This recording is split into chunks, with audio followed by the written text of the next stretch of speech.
નમસ્કાર, હું છું ગોપી ઘાંગર. આપ જોઈ રહ્યા છો નિર્ભય ન્યૂઝ. 9મી તારીખથી એટલે કે આ મહિનાની 9મી ઓગસ્ટથી કોંગ્રેસના નેતા પાલ આંબલિયા, જિગ્નેશ મેવાણી અને લાલજી દેસાઈ આ ત્રણેય ભેગા થઈને ન્યાય યાત્રા કાઢી રહ્યા છે. મોરબી ઝૂલતા બ્રિજને જે લગભગ હવે 2 વર્ષનો સમય થઈ જશે, સાથે ટીઆરપી ગેમ ઝોન હોય, હરણીકાંડ હોય કે પછી તક્ષશિલા હોય, આ બધા જ કાંડની અંદર ક્યાંય આરોપીને હજી સુધી સજા નથી થઈ. આ સજાની માંગ સાથે એ જે પીડિતો છે તે પીડિતો પણ આ યાત્રામાં જોડાશે. અત્યારે આપણી સાથે આ જ વિષય પર વાતચીત કરવા માટે જિગ્નેશ મેવાણી અને પાલ આંબલિયા બંને જોડાઈ ગયા છે. જિગ્નેશભાઈ, પહેલો સવાલ આપને પૂછીશ કે યાત્રા તમે કાઢવાનો જે વિચાર લાવ્યા છો, કારણ કે એ તક્ષશિલા હોય, મોરબી બ્રિજ હોય, હરણી હોય કે પછી ટીઆરપી ગેમ ઝોન હોય, ક્યાંક સરકાર આ લોકોને ન્યાય આપવામાં ઢીલી પડતી હોય એવું લાગી રહ્યું છે. સૌથી પહેલા તે સ્પષ્ટતા કરું કે આ લાલજીભાઈ, પાલભાઈ કે જિગ્નેશની નહીં, આ ભોગ બનનારા પીડિતોની યાત્રા છે અને જેની તમામ વ્યવસ્થા અને ગોઠવણ એ ગુજરાત પ્રદેશ કોંગ્રેસ સમિતિ અમારી પાર્ટી કરવાની છે. એટલે એક પ્રકારે આ પીડિત પરિવારોની અને સમગ્ર વિપક્ષની કોંગ્રેસ પક્ષની આ સહિયારી યાત્રા છે. અને તમે જે કહ્યું કે સરકાર ઢીલી પડી રહી છે એવી વાત નથી. સરકારના ઇન્ટેન્શનમાં જ પ્રોબ્લેમ છે. રાજકોટ અગ્નિકાંડના મુદ્દે આપણે બધાએ જોયું કે એક સાગઠિયાને પકડી ભાજપના તમામ મોટા પદાધિકારીઓ, નેતાઓ જે ટીઆરપી ગેમિંગ ઝોનને ગેરકાયદેસર રીતે ચલાવવા માટે નિયમિત બંડલ મેળવતા હતા, એમણે ટીઆરપી ગેમિંગ ઝોનને ગેરકાયદેસર રીતે ઊભો કરવામાં કરોડો રૂપિયા ખાધા. એ ભાજપના એક પણ ભ્રષ્ટાચારી નેતાની તપાસ કરનારી ટીમે પોલીસ અધિકારીઓ વિકેટ પાડી નહીં. આ એક ગોઠવણ છે. અને ગુજરાતમાં તક્ષશિલા કાંડ હોય, ભરૂચનો અગ્નિકાંડ, અમદાવાદની શ્રેય હોસ્પિટલનો અગ્નિકાંડ કે પછી વડોદરાનો હરણીકાંડ, જલકાંડ, મોરબીના ઝૂલતા બ્રિજમાં જ 134-35 લોકો મર્યા, એ કાંડને ટીઆરપી ગેમિંગ ઝોન, એક પણ કાંડના એક પણ પીડિત સાથે તમે વાત કરો, 99.99% પીડિતોને રાજ્ય સરકાર પાસે હવે કોઈ અપેક્ષા રહી નથી. રાજ્ય સરકાર ઉપર ભરોસો નથી અને બધા એક સુરે માને છે કે આ સરકારે કોલડીમાં ગોળ ભાગ્યો છે, ભાજપ સરકારના પાપે થયું અને છતાં એ પોતાના પાપીઓને, ભ્રષ્ટ નેતાઓને બચાવવા માંગે છે. અને જ્યારે 135 જેટલા લોકો મોરબી કાંડમાં ભોગ બનનારા હોય તો રાજ્ય સરકારની પોતાની કેવી ભૂખ હોવી જોઈએ. સામે ચાલીને એમ કે અમને 1.5 કરોડ વળતર જોઈએ તો સરકાર એવું કહેવું જોઈએ તમને 2 કરોડ વળતર આપીએ. એમ કે એસઆઈટી નું ગઠન કરવું છે તો બોલો એસઆઈટી માં તમારે કયો અધિકારી જોઈએ? ફાસ્ટ ટ્રેક કોર્ટ જોઈએ. ફાસ્ટ ટ્રેક કોર્ટનું નોટિફિકેશન કાલથી બહાર પડી. તમે બોલો તમારી શું અપેક્ષા છે? તમે 135 લોકો ના સ્વજનો છો, 135 લોકો આ કાંડમાં હોમાયા છે. આ રાજ્ય માટે કલંકિત વસ્તુ છે, આપણા દેશ માટે કલંકિત વસ્તુ છે. આપણા દેશના આટલા મોટા નાગરિકો, ગરીબ બાળકો હોમાયા હોય તો રાજ્ય સરકારની પોતાની જે અરજ હોવી જોઈએ, ભૂખ હોવી જોઈએ કે કોઈ પણ સંજોગોમાં એવો જડબે સલાક મેસેજ આપીએ કે ફરી કોઈ ભ્રષ્ટ અધિકારીઓ અને નેતાઓ આવું કૃત્ય ના કરે અને ફરી આપણા મોરબીમાં, રાજકોટમાં આવી કોઈ ઘટના ન બને, એવું કરવાની દાનત આ સરકારમાં નથી અને નથી. દર 2-3 દિવસે રાજકોટના લીડિંગ અખબારો ફ્રન્ટ પેજ ઉપર હજી લખ્યા જ કરે છે, સ્ટોરી છાપ્યા જ કરે છે રાજકોટ અગ્નિકાંડના પાપ વિશે. એમાં રહેલા જવાબદાર ભાજપના નેતાઓ, પદાધિકારીઓની વિશે, છતાં સરકારી તંત્રના પેટનું પાણી હલતું નથી. યાત્રા શરૂ થવાની હોય તો સરકારી જે ગંભીરતા લેવાની હોય કે શા માટે તક્ષશિલાના, હરણીના, મોરબીના, રાજકોટ અગ્નિકાંડના પીડિતો કેમ યાત્રા કરવી પડે છે? એ તો સરકાર માટે શરમનો વિષય હોવો જોઈએ. સરકારે સામે જઈને પોતાની ટીમ દોડાવી આ પીડિતોને મળી એમની સાથે ડાયલોગ કરીને શું તમારી માંગણી છે એ પૂછવું જોઈએ. એના બદલે આ ગરીબ સામાન્ય પીડિતોએ પોતાની નાની મોટી આવકમાંથી પૈસા ભેગા કરીને હાઈકોર્ટમાં પિટિશનો ફાઇલ કરવી પડે, મોંઘા વકીલો રાખવા પડે, હાઈકોર્ટમાં કહેવું પડે કે એમના સીબીઆઈ નું ઇન્વેસ્ટિગેશન આપો, ફાસ્ટ ટ્રેક કોર્ટમાં કેસ ચલાવો, પ્રમાણિક અધિકારી જોડે તપાસ ચલાવો, મોરબીમાં 302 ની કલમનો ઉમેરો કરો કેમ કે 135 લોકો હોમાયા. આના માટે હાઈકોર્ટમાં જવું પડે, રેલીઓ કરવી પડે, અરજીઓના આવેદનપત્ર આપવા પડે, ધરણા કરવા પડે, રાજકોટમાં ઉપવાસ કરવા પડે, પોલીસ કમિશનરનો ઘેરાવ કરવો પડે, રાજકોટ શહેર બંધ કરવું પડે. તો સરકાર શું કરી રહી છે? મૃદુ અને મક્કમ થઈને ભરનારા મુખ્યમંત્રી શું કરી રહ્યા છે? દુનિયાભરની ડંફાસ ઠોકનારા ગૃહમંત્રી હર્ષ સંઘવી શું કરી રહ્યા છે? કેમ તમે પીડિતોને ન્યાય આપવા માંગતા નથી? એટલે પીડિતોની લાગણી અને માગણીને સમજી અમે બધા સાથે મળી 9 ઓગસ્ટથી ક્રાંતિ દિવસ છે, 9 ઓગસ્ટથી સવારે 9 વાગે મોરબીથી નીકળીશું અને 22-23 ઓગસ્ટ વિધાનસભાનું સત્ર ચાલુ હશે ત્યાં સુધી ગુજરાત ન્યાય યાત્રા કરીશું. 300 કિલોમીટરની યાત્રા છે. યાત્રા દરમિયાન પાલભાઈ પણ બીજી વિગતે વાત કરશે, પણ યાત્રા દરમિયાન ભાજપના પાપનો ઘડો રાખવાના છીએ. આવો સૌ મોરબી વાસીઓ, રાજકોટ વાસીઓ, સમગ્ર સૌરાષ્ટ્ર અને ગુજરાતના મિત્રો આવો અને જે પણ ભાજપે પાપ કર્યા છે એની જે પણ માહિતી તમારી સુધી હોય, તમે કોઈ અત્યાચાર, અન્યાય, શોષણ, લૂંટ કે ભ્રષ્ટાચારનો ભોગ બન્યા હો તો એની અરજી લઈને આવો અને પાપના ઘડામાં નાખો. આ પાપનો ઘડો એ મુખ્યમંત્રીના આંગણે કે વિધાનસભાના આંગણે અમે ફોડીશું. આપ કહી રહ્યા છો કે પાપનો ઘડો તમે વિધાનસભાના આંગણે ફોડશો. આપણી સાથે પાલભાઈ છે. પાલભાઈ, સવાલ એ છે કે જે પીડિતો છે એ બધા જ પીડિતો તમારી યાત્રામાં જોડાશે કે પછી એ લોકોના રિપ્રેઝેન્ટેટિવ હશે તમારી સાથે? ગોપીબેન, આ યાત્રામાં જિગ્નેશભાઈ છે એ હમણાં જ મોરબી અને વડોદરા અને સુરત તક્ષશિલા એ પીડિત પરિવારોને મળીને આવ્યા અને એ લોકોએ જે રીતે આયોજન કર્યું છે, દાખલા તરીકે એને સુરતનું એક્ઝામ્પલ આપું તો સુરતની અંદર 22 જે પીડિત પરિવારો છે એને એવું નક્કી કર્યું છે કે અમે 7-7ના સ્લોટમાં વારાફરતી અમારા 7 પ્રતિનિધિઓ સતત તમારી સાથે રહેશે. એ જ રીતે હરણી, એ જ રીતે આજે અમે સાંજે આ મોરબી ઝૂલતા જે ઘટના બની છે એ પીડિત પરિવારો બધા જ સાંજે એક મીટિંગ રાખી છે. એ લોકો યાત્રામાં તો જોડાશે જ, પણ જે અમે 3 દિવસ અહીંયા મોરબી જનોને મળવાના છીએ અને આ યાત્રામાં જોડાવા માટે આમંત્રણ આપવા ઘરે ઘરે, દુકાને દુકાને 3 દિવસ 6, 7, 8 જે જવાના છીએ એમાં પણ પીડિત પરિવારો સાથે અમારી સાથે જોડાવાના છે. પણ સવાલ બેન એ છે કે પીડિત પરિવારોએ યાત્રા શું કામ નીકાળવી પડે છે, એને શું કામ યાત્રા કાઢવી પડે છે, વિપક્ષે શા માટે આ યાત્રા કાઢવી પડે છે? જે ઘટના બની છે એ ઘટનામાં આખું ગુજરાત દુઃખી છે. એક ઘટના નહીં, જ્યારે જ્યારે ઘટના બને છે ત્યારે આખું ગુજરાત દુઃખી થાય છે, માત્ર સરકાર સિવાય. ગુજરાત સરકાર સિવાય બધા જ દુઃખી થાય છે. ગુજરાત સરકારને ક્યાંય કરતા ક્યાંય દુઃખ, રંજ, પીડા છે જ નહીં. આવું એટલા માટે કહું છું કે જો સરકારમાં પીડા હોય, સરકારમાં માનવતા હોય, ભલે સરકારને આપણે નિર્જીવ છે પણ સરકાર ટ્રસ્ટીશીપપણા તરીકે કામ કરે છે, માલિકપણા તરીકે નહીં. કદાચ માલિકપણા તરીકે કામ કરતું હોય તો એ માનવતા તો હોવી જોઈએ કે ના હોવી જોઈએ?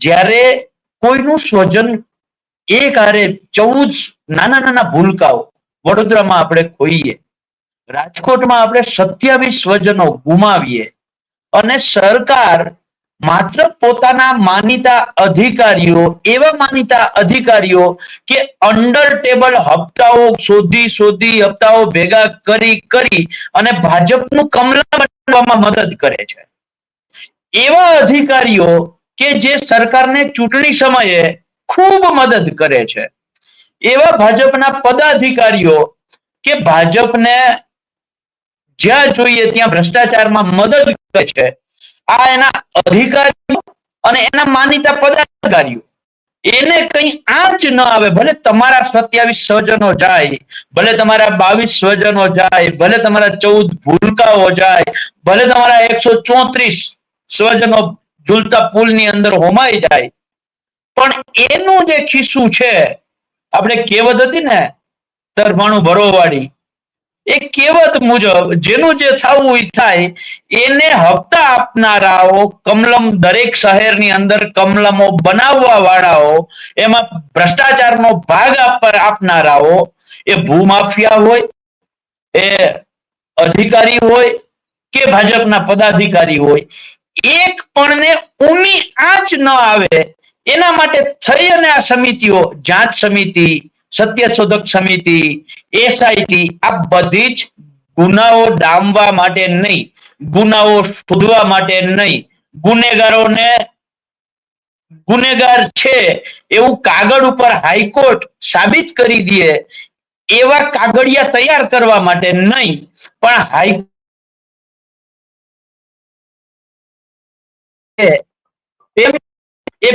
એવો સારામાં સારો વકીલ હોય તો એ આ જે કમિટીઓ બને છે એ કમિટીઓ એવા રિપોર્ટો તૈયાર કરે છે કે જેના કારણે એ પીડિત પરિવારોના હાઈકોર્ટના સારામાં સારા વકીલ પણ એમને ગુનેગાર તરીકેનો ગાળિયો નખાવી ન શકે એવા કાગળિયા તૈયાર કરવા માટે આ કમિટીઓ બને છે ને એટલે જ અમે રાજકોટમાં કહ્યું હતું કે આ એસઆઈટી નથી, આ ભીનું સંકેલો સમિતિ છે. અને આ બધું જ કરવામાં આ સરકાર છે એનું એકમાત્ર કામ છે કે કોઈ પણ રીતે ભાજપનો પદાધિકારી હોય, એનો માનીતો અધિકારી હોય એટલે ગુનેગાર ન જ થવો જોઈએ, ન જ થવો જોઈએ, ન જ થવો જોઈએ. એના માટે સરકાર ગમે તે કરી છૂટવા તૈયાર છે. જો સરકારને પેટમાં પાણી ન હોત તો પેટમાં દુખતું ન હોત તો રાજકોટના પીડિત પરિવારોએ જે 4 અધિકારીઓના નામ આપ્યા, આ અધિકારીઓને તપાસ સોંપી હોત તો સરકારને શું તકલીફ પડી જવાની હતી? જો એ પ્રમાણે સરકાર મૃદુ અને મક્કમ હોત, સરકાર સંવેદનશીલ હોત તો એ 4 અધિકારીઓને નિમણૂક કરી. આજે કહું છું નિર્ભય ન્યૂઝના માધ્યમથી કે સરકારને આજે જો એમ લાગતું હોય કે સરકાર છે સાચી દિશામાં છે, પીડિત પરિવારો મદદ કરવા માંગે છે, તો રાજકોટના પીડિત પરિવારો આજે એ 4 અધિકારીઓના નામની રાહ જોઈને બેઠા છે. બેન, આ 4 ઘટનાઓ જ નહીં, આ 4 ઘટનાઓ ઉપરાંત રોજે રોજ ગુજરાતની સડેલી સિસ્ટમ, ભયમુક્ત ભ્રષ્ટાચારનો ભોગ હજારો ખેડૂતો બને છે, હજારો નાગરિકો બને છે, વિદ્યાર્થીઓ બને છે, પરીક્ષા આપનારો બને છે.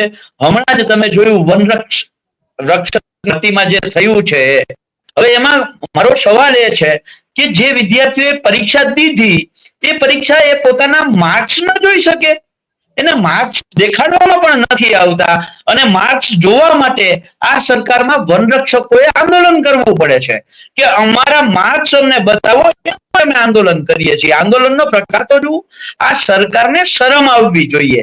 એટલે આવી તમામ ઘટનાઓના પીડિતો જે કોઈ વિદ્યાર્થી હોય, યુવાન હોય, મહિલા હોય, ગુજરાતના નાગરિકને, તમામ વર્ગોને, તમામ સમુદાયોને અમે આમંત્રણ આપીએ છીએ કે આ યાત્રા 4 ઘટનાઓના પીડિત પરિવારોની તો છે જ, પણ જ્યાં જ્યાં વ્યક્તિગત તમને એવું લાગતું હોય કે આ ભ્રષ્ટ સિસ્ટમનો હું ભોગ બનું છું, તો આવો આ યાત્રામાં જોડાઓ.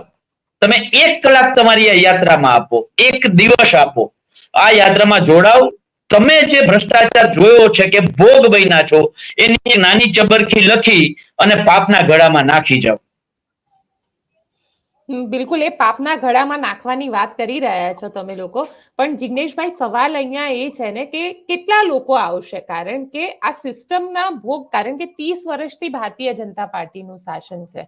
આ 30 વર્ષના શાસનની અંદર કેટલા લોકો એવા છે જે કોંગ્રેસને સમર્થન આપશે? કારણ કે અહીંયા સવાલ એ પણ થાય છે ને કે કારણ કે ઘણા વર્ષોથી કોંગ્રેસ સત્તામાં નથી, કદાચ કોંગ્રેસ પહેલી વાર આ વખતે અગ્રેસિવ દેખાઈ છે અને કોંગ્રેસની એ લડવાની વૃત્તિ પણ કદાચ પહેલી વાર જ લોકોને દેખાઈ છે.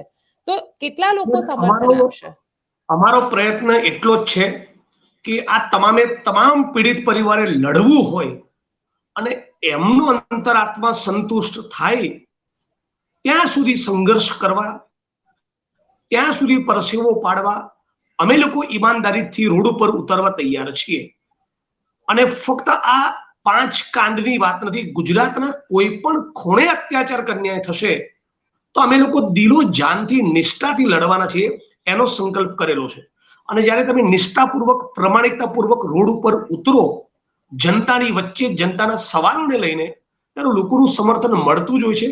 31 વર્ષ બાદ રાજકોટ બંધ રહ્યું, પોલીસ કમિશનરનો જબરદસ્ત ઘેરાવ કર્યો, 72 કલાકના ઉપવાસ રાજકોટમાં કર્યા, ત્યારે પણ ખૂબ લોક ચાહના અને લોક સમર્થન મળ્યું. આ મુદ્દે પણ મળશે. અને ઘણીવાર સમર્થન મળવામાં વાર લાગતી હોય તો અમે અમારી મજૂરી, અમે અમારો પરિશ્રમ, અમે અમારી મહેનત વધારીશું. પણ આ સંઘર્ષ, આ આંદોલન, આ મુહિમ, આ ગુજરાત ન્યાય યાત્રા છોડવાના નથી. અને આ પહેલી અને છેલ્લી ગુજરાત ન્યાય યાત્રા નથી. આ ગુજરાત ન્યાય યાત્રા એ ભાગ 1 છે. આગળ જરૂર પડીએ આદિવાસી સમાજના પ્રશ્નો માટે ગુજરાત ન્યાય યાત્રા આદિવાસીઓ માટે ભાગ 2 પણ શરૂ થઈ શકે. આવી અનેક યાત્રાઓ કરી ગુજરાતને બેઠું કરીશું.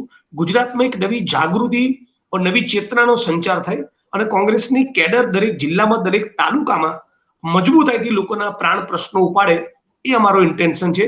પણ ફોકસ એ જરૂર છે કે અગ્નિકાંડ, તક્ષશિલા, મોરબી અને હરણીના પીડિતો એમની માંગણી સંતોષાય, એમનો આત્મા રાજી થવો જોઈએ કે અમને ન્યાય મળ્યો.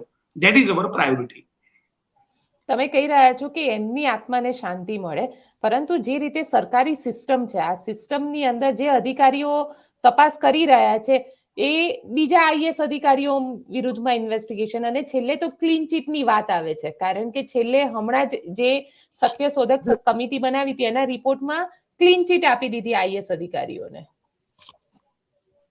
બિલકુલ, એટલે અમારી માંગણી એ જ છે કે નોન કરપ્ટ પ્રમાણિક અધિકારીઓને તપાસ સોંપવામાં આવે. એક ભ્રષ્ટ આઈએએસ એ બીજા ભ્રષ્ટ આઈપીએસ ની તપાસ કરે, એક ભ્રષ્ટ આઈપીએસ એ બીજા ભ્રષ્ટ આઈએસ ની તપાસ કરે, અને બે ભેગા થઈને કુલડીમાં ગોળ એવી રીતે ભાગે કે ભાજપના ભ્રષ્ટ નેતાનું નામ જ ના આવે. એટલા માટે ધારો કે હસમુખ પટેલ છે કે નરસિંહા કોમર છે, આવા જે પ્રમાણિક અધિકારીઓ છે કે નિલપિત રાય છે, એનું નામ અમે એટલા માટે આપીએ છીએ કે એકંદર એમની ગુડવિલ છે, એક ક્રેડિબિલિટી કમાયા છે અધિકારી તરીકેની.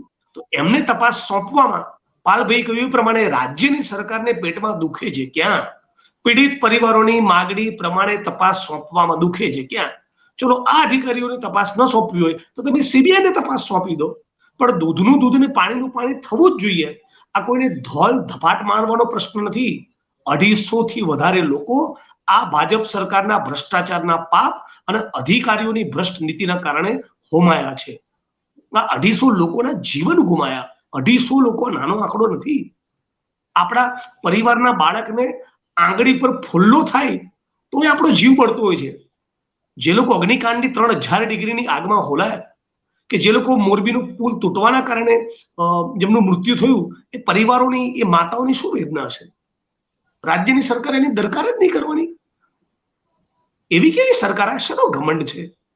એટલે આ પીડિત પરિવારોને તે ન્યાય મળવો જ જોઈએ, અને એટલા માટે અમારો એકદમ નિષ્ઠાપૂર્વકનો પ્રયત્ન અમે કરી છૂટવાના છીએ.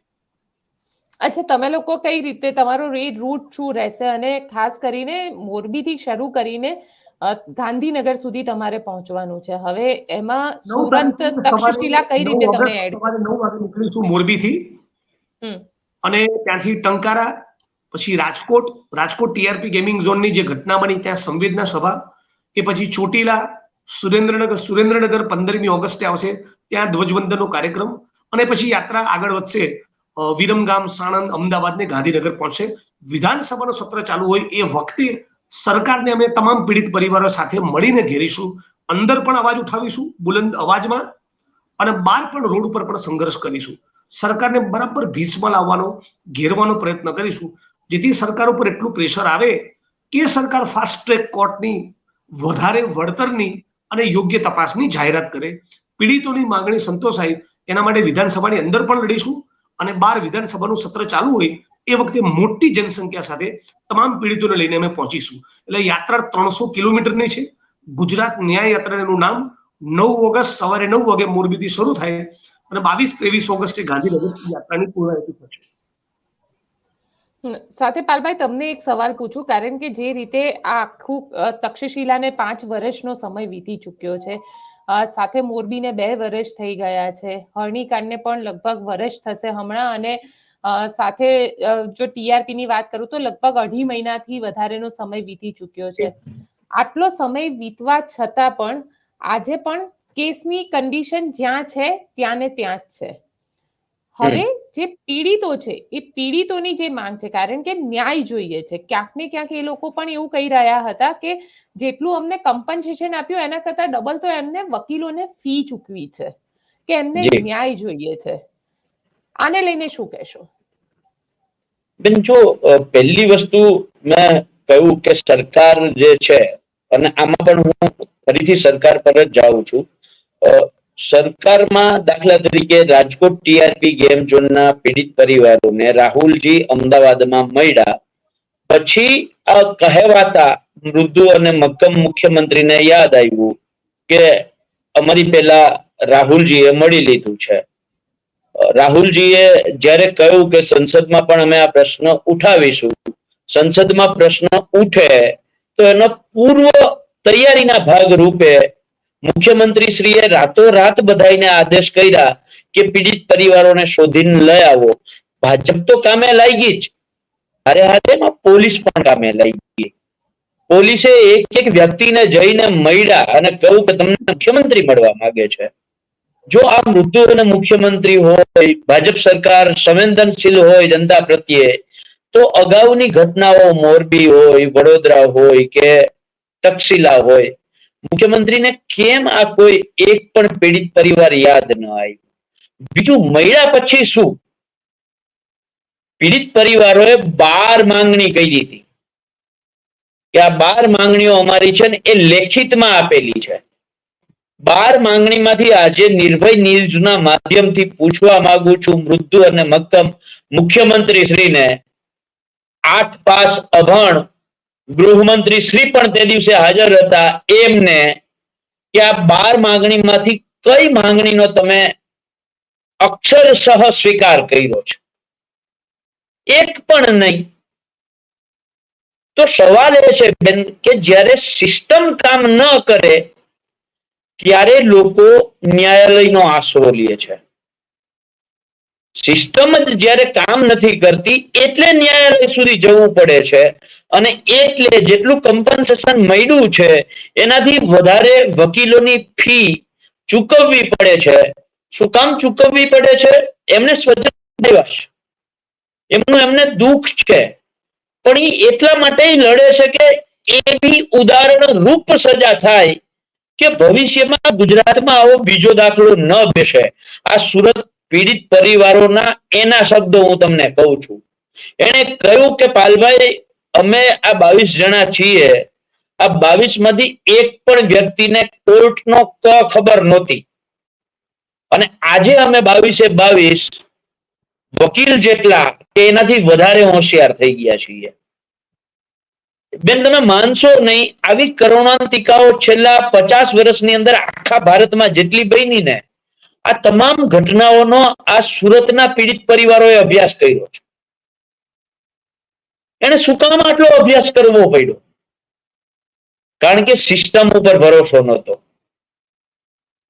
એટલે તમારો જે સવાલ છે એ સવાલ સરકાર સામે જ જાય છે. સરકાર છે એ હજી હું ફરીથી કમલમો ઉપર આંગળી ચીંધું છું કે આલિશાન કમલમો બનાવવા માટે કાયદેસરનું કમિશન નક્કી છે. અંડર ટેબલ આવતા પૈસામાંથી કમલમમાં 20%, 25%, 30% જેવો ભ્રષ્ટાચારમાં નફો વધારે, ભ્રષ્ટાચારમાં નફાની એક શું કહેવાય પર્સન્ટેજ છે, જેટલો નફો વધારે એટલો કમલમમાં ફાળો વધારે. અને સુરેન્દ્રનગરમાં તો એક સમયે કમલમે આની પોંચો ફાડેલી છે, ભૂમાફિયાઓ પાસેથી પોંચો ફાડેલી છે કે તમારે જેટલું ખનીજ ચોરવું એટલું ચોરો. સુરેન્દ્રનગર કમલમ બને છે, એમાં અમે તમને 20% લેખે તમારે જમા કરાવવાના, અમે તમને પહોંચ આપશું. બેન, આ સિસ્ટમથી કમલમો બન્યા છે. અને આપણે બધાને ખબર છે કે જે બેંકો વાળું કૌભાંડ થયું અને એના કારણે કેટલી કંપનીઓએ કેટલો ભ્રષ્ટાચાર, શું કામ, કામ દો ધંધા લો, વળી વાતથી આપણે બધા પરિચિત છીએ, પણ એનો ભોગ છે જનતા બને છે. અને એટલે હું ફરીથી નિર્ભય ન્યૂઝના માધ્યમથી ગુજરાતની જનતાને આમંત્રણ આપું છું, આહવાન કરું છું કે ક્યાં સુધી આપણે સહન કરતા રહીશું? આપણે જે ભોગ બન્યા છે એ ભોગ તમે કોઈ પણ ઘટનાથી બન્યા હોય, કોઈ પણ ભ્રષ્ટાચારની પદ્ધતિથી બન્યા હો, તો એ ભ્રષ્ટાચારની સામે અવાજ ઉઠાવવા માટે આ ન્યાય યાત્રામાં તમને જે નજીકનું સ્થળ પડતું હોય ત્યાં નજીકના સ્થળે પધારો. 1 કલાકથી લઈને 1 દિવસ પછી જેવી તમારી ક્ષમતા મુજબ સાથે ચાલો. અને વ્યક્તિગત નહીં, સામૂહિક જેને તકલીફ થઈ છે એ લોકો સામૂહિક આવે. માની લો કોઈ સોસાયટીમાં પાણીનો પ્રશ્ન છે, કોઈ સોસાયટીમાં ગટરનો પ્રશ્ન છે, તો સોસાયટી વાળા આખો પ્રશ્ન લખીને આવો.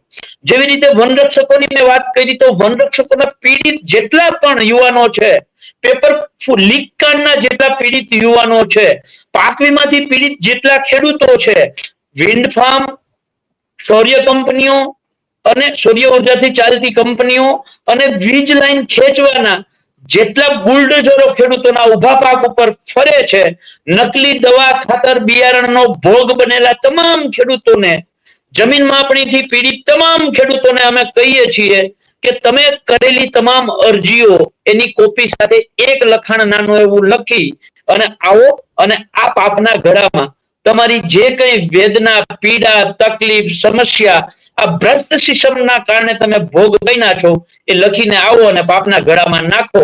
આના માટે અમે તમને આમંત્રણ આપીએ છીએ, આહવાન કરીએ છીએ. આ લડાઈ એક ગુજરાત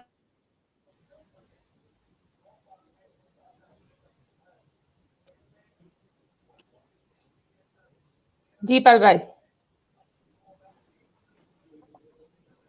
જિગ્નેશભાઈ, આપને સવાલ પૂછી લઉં કે કારણ કે પાપનો ઘડો પાલભાઈ કહી રહ્યા છે કે પાપના ઘડામાં ચિઠ્ઠી નાખો, તમને લાગે છે કે તમને ગાંધીનગર સુધી પહોંચવા દેવામાં આવશે? બિલકુલ. પીડિત પરિવારોની ન્યાયની યાત્રા છે, ન્યાય અને વાજબી માંગણી છે. આપણા દેશમાં લોકતંત્ર છે, કાયદા અને બંધારણનું, રૂલ ઓફ લોનું શાસન છે. આમાં જો ના માનતા હોય ભાજપ વાળા તો રોકવાની કોશિશ કરે, અમે કોઈના રોકવાના નથી. અમે જે સંકલ્પ કરીને નીકળ્યા છીએ, ભારતીય જનતા પાર્ટીની સરકાર અને એની પોલીસની કોઈ ઓકાત નથી કે અમને રોકીને બતાવે.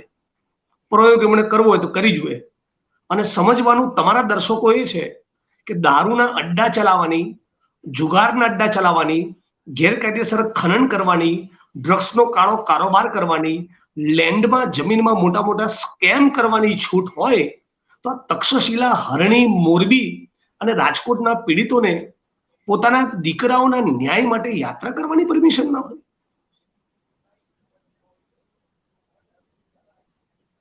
તમે કહી રહ્યા છો કે યાત્રા કરવાની પરમિશન ચલો તમને મળી પણ જાય, પણ ગાંધીનગરમાં થોડી ના આવવા દેશે. વિધાનસભાનું સત્ર ચાલતું હશે, તમે તો વિધાનસભામાં જ હુડદંગ કરવાની વાત કરી રહ્યા છો. વિધાનસભામાં પણ બોલીશું અને વિધાનસભાની બહાર પણ પથિકાશ્રમ કે કોઈ જગ્યાએ લોકતાંત્રિક રીતે માંડવો કરી, મંડપ કરી, લોકોને ભેગા કરી, સભા કરીને અમે અમારી વાત મૂકીશું. ના કેમ સરકાર કરવા દે? દુનિયાના તાઇફાના ઉત્સવો કરવા માટેની સ્પેસ ગાંધીનગરમાં હોય છે, તો પીડિતોને પોતાની વાત કરવા માટેની કેમ નહીં? કારણ કે વનકર્મી જે છે, જે લોકો અત્યારે ફોરેસ્ટ બીટગાર્ડની જેમને એક્ઝામ આપી છે, એ લોકોને ડિટેન કરવામાં આવી રહ્યા છે. એ લોકો તો ગાંધીનગર ઉતર્યા અને એમને ત્યાંથી પથિકાથી જ ડિટેન કરી લેવામાં આવ્યા. એવું કહીએ છીએ કે જેટલા પણ લોકોને ગાંધીનગર લડવા માટે આવવું છે, બધા જ ન્યાય યાત્રામાં જોડાવો. એટલી પ્રચંડ તાકાત ગાંધીનગરમાં ઉભી કરીએ કે આખું સરકારી તંત્ર અને ભાજપની સરકાર બધા હચમચી જાય. આવો ને, આપણું ગુજરાત છે, એક સારું ગુજરાત બનાવીએ. કોંગ્રેસ પાર્ટી દિલો જાનથી તમારા માટે લડવા તૈયાર છે. તમામ પીડિત પરિવારો એક થઈ જાઓ, બધા સાથે મળીને લડીશું. અચ્છા, જે વન કર્મચારીનો મુદ્દો છે એને લઈને આપ શું કહી રહ્યા છો જિગ્નેશભાઈ? કારણ કે જે એ લોકો પણ અત્યારે ટેટ ટાટ પાસ વાળા પણ અત્યારે ગાંધીનગરમાં પહોંચેલા છે. વન કર્મચારીઓ, બીજા પેપર લીકનો ભોગ બનેલા માણસો છે. હમણાં હું 2 દિવસ પહેલા કચ્છમાં તો સરકારે જે ખેત મજૂરોને ખેડૂત બનાવ્યા, એમાં 3000 એકર જમીનમાં માથાભારે ગુંડાઓ ઘૂસી ગયા છે અને 30 વર્ષથી 3 દાયકાથી કબજો ખાલી લોકો કરતા નથી. ખનન મામલા સુરેન્દ્રનગરમાં કેટલાક શ્રમિકોના મોત થયા. આ તમામ પીડિતો માટે અમે લડીશું. આ તમામ ભોગ બનનારા પીડિતોનું ગુજરાત ન્યાય યાત્રામાં, મોરબીમાં, રસ્તામાં અને ગાંધીનગરના આખરી મુકામે દરેક જગ્યાએ એમનું સ્વાગત છે.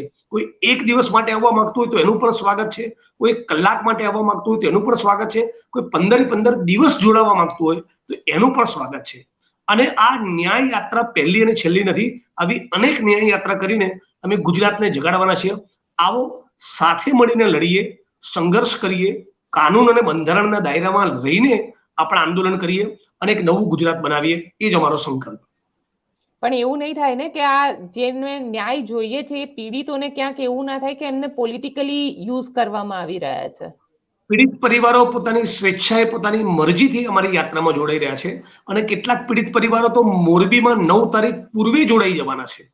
એ મોરબીની જનતાને અપીલ કરવાના છે કે ભાઈ હું તક્ષશિલાથી આવ્યો, હું રાજકોટ અગ્નિકાંડનો ભોગ બનેલો છું, હું હરણીકાંડનો ભોગ બનેલો છું. આ મોરબીના પીડિત પરિવારો, બધા જ પીડિત પરિવારો એકબીજાના સંપર્કમાં, એકબીજાના સંકલ્પમાં, એકબીજાનો હાથ પકડ્યો છે, એકબીજાની હૂંફ આપી છે અને બધા જ સાથે મળીને ચાલવાના છે.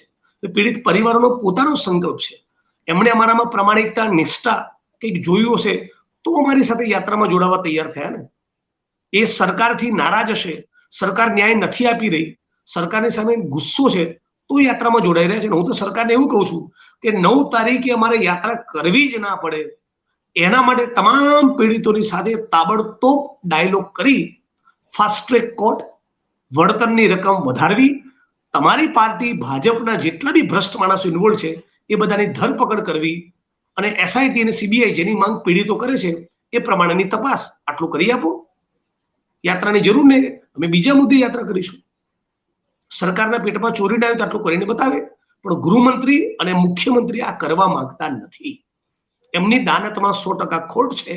એમની જ આગળ પાછળ ડાબે જમણે બેસતા ભ્રષ્ટ માણસોના પાપના કારણે આ 250 થી વધારે લોકો હોમાયા છે. એટલે એમની કોઈ ઓકાત નથી, એમની કોઈ તાકાત નથી, એમની કોઈ દાનત નથી કે ન્યાય આપે.